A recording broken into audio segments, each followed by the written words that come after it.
Welcome guys.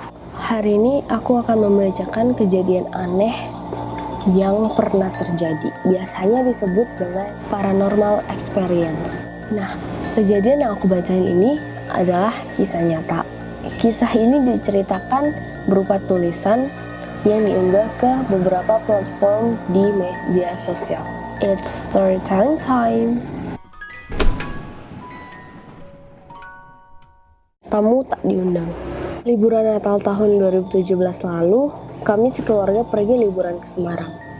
Karena ayah adalah orang asli Semarang, maka berlibur ke Semarang merupakan kegiatan wajib setiap tahunnya. Yang berbeda dari kunjungan kami biasanya adalah penginapan kami.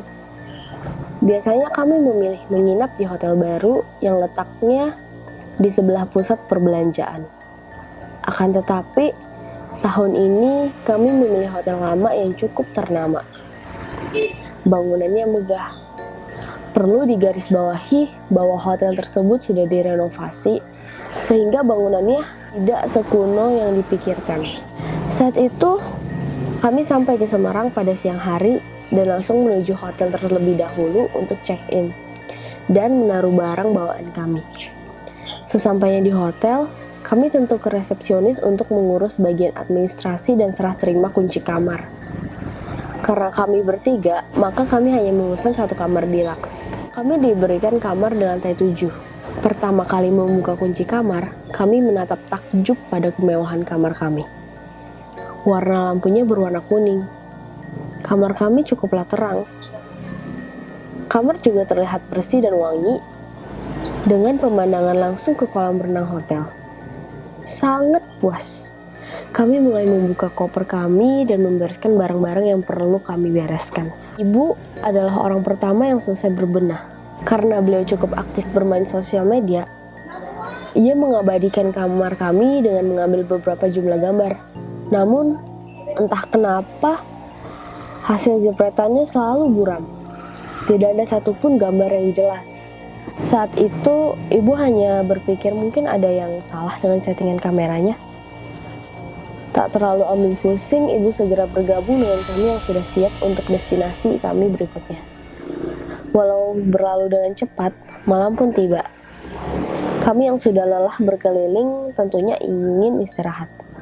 Kami mandi bergiliran. Aku kebagian untuk mandi terlebih dahulu. Aku pun masuk kamar mandi, menaruh jepit rambut yang sedari tadi kupakai di dekat tempat cuci tangan dan membiarkan rambutku tergerai karena aku berencana untuk keramas.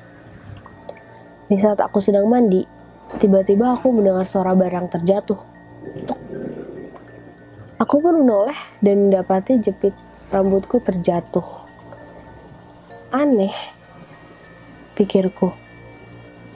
Aku yakin sekali telah menaruhnya dengan baik, sehingga sangat tidak mungkin untuk terjatuh. Namun, kusimpan kebingunganku dalam hati dan melanjutkan aktivitasku. Membilas sampo di rambutku. Tak lama kemudian, kami pun siap untuk tidur. Aku membiarkan papa mamaku tidur di kasur utama. Aku pribadi memilih untuk tidur di extra bed. Kami mematikan semua lampu dan menyisakan lampu tidur di samping kasur tetap menyala. Baru saja kami ingin memejamkan mata, kami mendengar suara ketukan yang cukup keras dan konstan. Tok, tok. Aku seorang yang selalu positif, tentu akan berusaha untuk tetap berpikir logis. Mungkin suara kulkas yang diakibatkan dari perubahan suhu secara mendadak. Aku pun mencoba untuk tidur dan tak lama terlelap. Begitu pula dengan ibuku yang tak lama terlelap setelah bermain ponsel. Berbeda dengan ayahku. Ayahku rupanya cukup terganggu dengan suara tersebut, dikarenakan beliau merupakan orang yang hanya dapat tertidur apabila suasana hening. 15 menit berganti menjadi setengah jam. Setengah jam berganti menjadi 1 jam. Suara ketukan itu tak kunjung menghilang. Sudah, hentikan, berisik, batin ayah sambil memejamkan mata. Sebentar, suara itu berhenti. Namun ayah merasa tidak nyaman. Serasa sedang dipandangi. Ayah membuka matanya sedikit dan melihat sosok yang sedang menunjuk ke arahnya. Matanya yang hitam menatap ayah secara tajam, mengenakan baju putih dengan rambut hitam panjang. Terkejut, ayah mencoba tetap tenang sambil kembali memejamkan matanya dan membaca doa. Suara ketukan kembali berlanjut hingga pagi. Tidak nyaman, ayah menceritakan apa yang dialami kepada ibu keesokan harinya, sembari membereskan barang-barang kami yang ada di kamar mandi. Karena kami berencana untuk meminta resepsionis mencari kamar lain untuk kami. Aku pribadi sibuk membereskan pakaian-pakaianku ke dalam koper. Aku menjerit karena merasa ada yang menarik rambutku. Padahal aku tidak melihat siapapun. Tanpa babibu, kami mempercepat aktivitas kami dan membereskan barang dan keluar dari kamar tersebut segera mungkin. Berisik, begitulah alasan kami kepada resepsionis ketika ditanya alasan kami mengajukan pindah kamar. Apakah tamu di kamar sebelah yang berisik, Bu? Tanyanya dengan tatapan bingung. Ibuku tersenyum sambil menjawab dengan tatapan penuh arti. Ah, bukan. Sepertinya ada tamu tak diundang. Ini kayak lagi berniat mau liburan, tapi ngalamin sesuatu yang aneh. Itu kalau aku yang ngalamin, serem.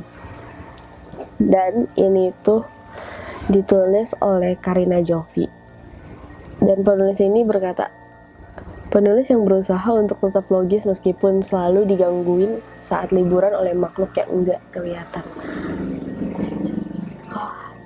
Deg-degan banget. Bingung ya kalau ada di kejadian ini kita harus ngapain gitu. Well, sampai segini dulu storytelling kita.